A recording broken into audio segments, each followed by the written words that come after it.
আজকে বাংলাদেশের মন্ত্রিসভা শপথ পাঠ করেছেন। প্রত্যাশা অনুযায়ী তারেক রহমানের প্রধানমন্ত্রী হয়েছেন এবং তার 25 জন পূর্ণমন্ত্রী এবং 24 জন প্রতিমন্ত্রী শপথ নিয়েছেন। দীর্ঘদিনের ট্র্যাডিশন ভেঙে সাধারণত বঙ্গভবনে এই শপথটি হয়। জাতীয় সংসদ ভবনের সাউথ প্লাজাতে প্রেসিডেন্ট শাহাবুদ্দিন সাহেব ওনাদেরকে শপথ বাক্য পাঠ করিয়েছেন এবং যে গোপনীয়তার যে শপথ সেটিও ওনারা পাঠ করেছেন।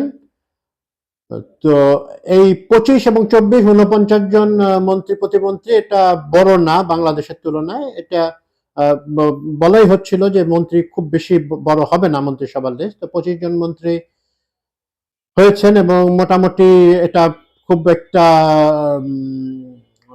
দীর্ঘ তালিকা বলা যাবে না এবং যেটা পর্যন্ত আমরা মনে করি মন্ত্রিসভা গঠিত হয়েছে এটা একটা মানে অভিজ্ঞ এবং তুলনামূলকভাবে কম অভিজ্ঞ এরকম ব্যক্তিদের সমন্বয়ে এটা গঠিত হয়েছে। তো এই সমন্বয়টিও বেশ সুন্দর হয়েছে। বিএনপির যিনি অবভিয়াসলি তারেক রহমান, যেটা আমাদের এখানে থাকে যে সাধারণত প্রধানমন্ত্রীর হাতে প্রতিরক্ষা মন্ত্রণালয়টি থাকে, এই ক্ষেত্রেও তাই থাকবে বলে মনে হচ্ছে। ওইদিকে মির্জা ফখরুল ইসলাম আলমগীর এলজিআরডি মানে স্থানীয় সরকার এবং রুরাল ডেভেলপমেন্ট এবং সমবায় মন্ত্রণালয়টি পেয়েছেন। তো এটি সাধারণত দলীয় মহাসচিব, উনি বিএনপির মহাসচিব আপনারা জানেন, মহাসচিবের জন্য নির্ধারিত থাকে অধিকাংশ সময়। তো উনি এটি পেয়েছেন এবং একটি কথাবার্তাও চলছিল যে উনি পরবর্তী প্রেসিডেন্ট হতে যাচ্ছেন। শাহাবুদ্দিন আহমেদের পরে উনি বাংলাদেশের প্রেসিডেন্ট হতে যাচ্ছেন। ওনার সাথে আরো কিছু নাম এসছে। তো আপাতত সেই দিকে যাচ্ছে না, অথবা হয়তো বা শাহাবুদ্দিন সাহেবই থাকবেন আপাতত, অথবা যদি চেঞ্জ হন হয়তো অন্য কাউকে বিএনপি চিন্তা করছে। নজরুল ইসলাম সাহেবের নাম আসছে, আরো ডক্টর মঈনের নাম আসছে। তো ওনারা হয়তো বা এই দায়িত্ব নিতে পারেন। তো গুরুত্বপূর্ণ মন্ত্রণালয় এটি। এখানে স্থানীয় সরকার লেভেলে অনেক রকম কাজকর্ম হয় যেগুলো একজন দক্ষ এবং অভিজ্ঞ মন্ত্রীর হাতে থাকাটাই বাঞ্ছনীয়, সেক্ষেত্রে তাই হয়েছে।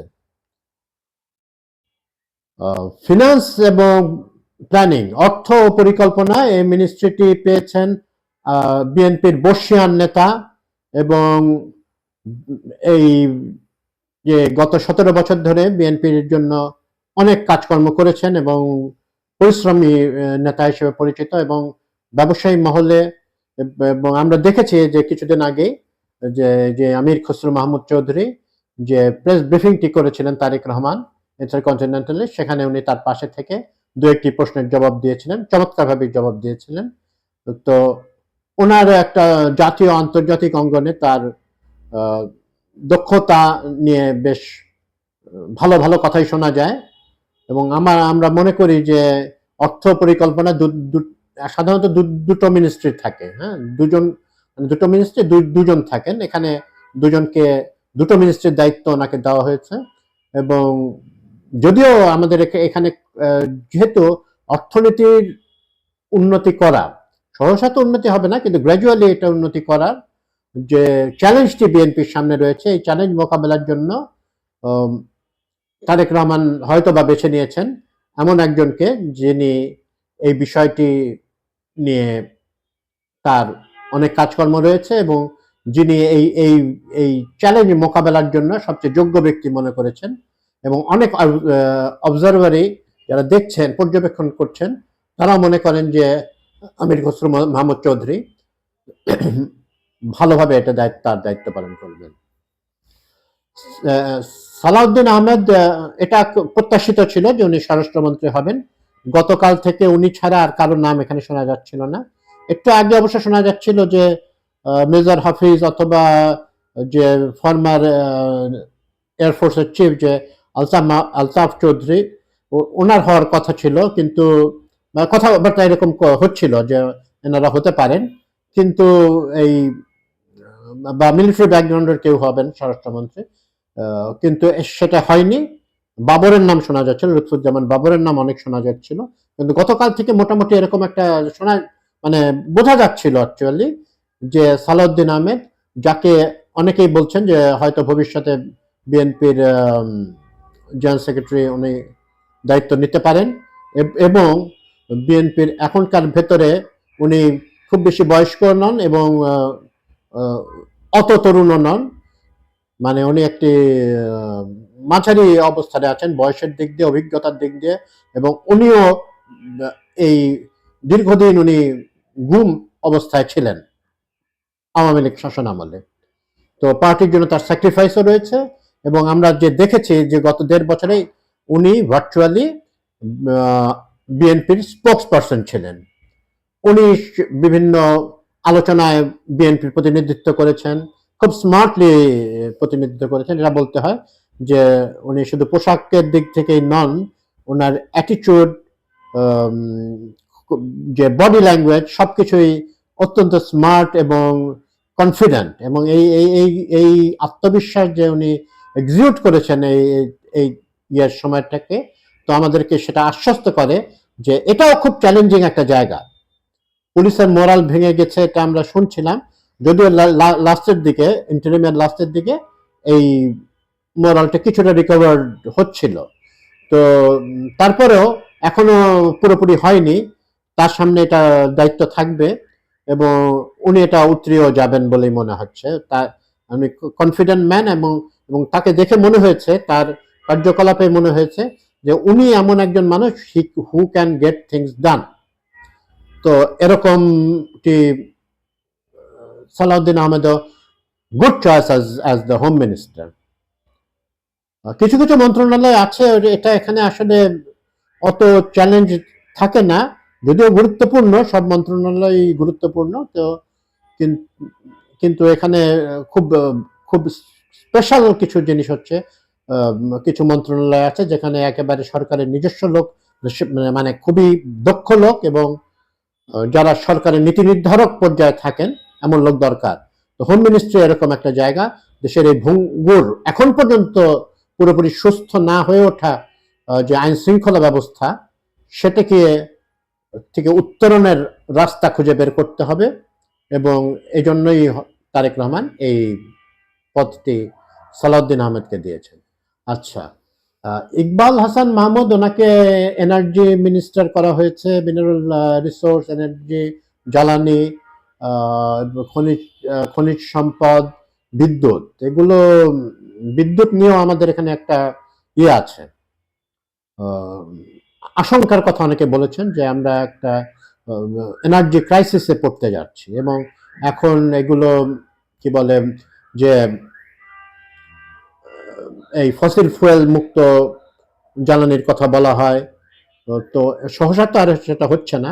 তখন ইকবাল হাসান মাহমুদ এই ক্ষেত্রে কতটা পরীক্ষিত এটা আসলে বলা এখনই যাচ্ছে না, এটা ওনার পারফরমেন্স দেখেই বলতে হবে যে উনি কেমন করবেন এই খাতে। আওয়ামী লীগ আমলের যে লোডশেডিংটা একটু কমই ছিল, এবং ইন্টারিম আমলেও আমরা সেরকম প্রবল, মানে খুবই ভয়াবহ লোডশেডিং গুলো দেখিনি, যেটা বিএনপির সময়, আই মিন 2001 থেকে 6 পর্যন্ত এটা ছিল। তো এখানে বিভিন্ন স্টপ গ্যাপ মেজার্স নিয়ে বা সেই মেজারগুলো নিয়ে অনেক রকম কথাবার্তা থাকতে পারে, কিন্তু আওয়ামী লীগের আমলে কিন্তু আসলে বিদ্যুতের খাতের একটা উন্নতি আমরা পরিলক্ষণ করেছি, এবং মানুষ একটা অভ্যস্ত হয়ে গেছে যে ওই ঘন্টার পর ঘন্টা লোডশেডিং অন্তত বড় বড় শহরে আমরা দেখছি না। তো সেই আশঙ্কা যারা ব্যক্ত করছেন তাদেরকে অ্যাড্রেস করতে হবে ইকবাল হাসান মাহমুদকে, এবং আমরা আশা করি উনি ভালোভাবে এটা করতে পারেন।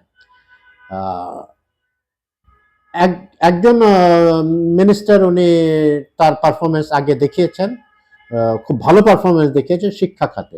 শিক্ষা খাতে আমরা বারবার বলে আসছি, শিক্ষা খাতে আমাদের বাজেট বরাদ্দ অত্যন্ত কম, তো অনেক রকম লিমিটেশনস আছে। এই লিমিটেশনস এর মাধ্যমে মানে মধ্যেই এহসানুল হক মিলন তার সুন্দর পারফরমেন্স দেখিয়েছেন, বিশেষ করে সর্বব্যাপী যে নকলটা ছিল, নকলটা একটা টেকেন ফর গ্রান্টেড হয়ে গিয়েছিল একটা সময়, সেখান থেকে উনি উত্তরণ করেছিলেন, তার নেতৃত্বে হয়েছিল এই উত্তরণটি। তো উনি এখন দেখা যাক উনি, কারণ শিক্ষা অবস্থা আবার একটু একটু নিচের দিকে, নিম্নমুখী গ্রাফ, এবং বাংলাদেশের শিক্ষা নীতি সেটা নিয়েও অনেক রকমের কোয়েশ্চেন্স আছে। তো এগুলোকে ডিল করতে উনি কতটুকু পারঙ্গম সেটা দেখা যাবে, কিন্তু তার আগের পারফরমেন্স দেখে যদি এটা if it is anything to go by, তাহলে এহসানুল হক মিলন একদম পারফেক্ট একজন এডুকেশন মিনিস্টার হিসেবে ওনাকে দেখা যাবে। ওনার ব্যাপারে সবারই across board, across party line তার পারফরমেন্স নিয়ে সবাই সন্তুষ্ট ছিলেন, এবং আমরা আশা করি উনি ওনার ব্যক্তিগত সততা নিয়েও অনেক কথাবার্তা আছে, উনি যথেষ্ট সৎ মানুষ হিসেবে পরিচয় দিয়েছেন, ইন্টিগ্রিটিও দেখিয়েছেন। উনি তার আমেরিকান পাসপোর্ট সারেন্ডার করে দিয়েছেন এখানে, মানে বাংলাদেশের রাজনীতি করার জন্য। তো আমরা হোপ ফর দ্য বেস্ট। শিক্ষা জাতির মেরুদণ্ড, এই কথা আমরা শুধু মুখের কথা বা ইয়ের মানে জাস্ট একটা প্ল্যাটিটিউড হিসেবে শুনতে চাই না। এখানে আসলে পরিবর্তন দরকার, এবং সামনের বাজেটে শিক্ষা খাতে কিছু বরাদ্দ বাড়ানো দরকার, এবং যে অস্থিরতা বিরাজ করছে শিক্ষা অঙ্গনগুলোতে, এখান থেকেও আমাদের একটা মুক্তি পাওয়ার প্রয়োজন রয়েছে। তো এটা অন্তত একেবারে ইয়ে করে বলা যায় যে অটোপাস সিস্টেম এহসানুল হক মিলনের মন্ত্রিত্বকালীন সময় থাকবে না, এবং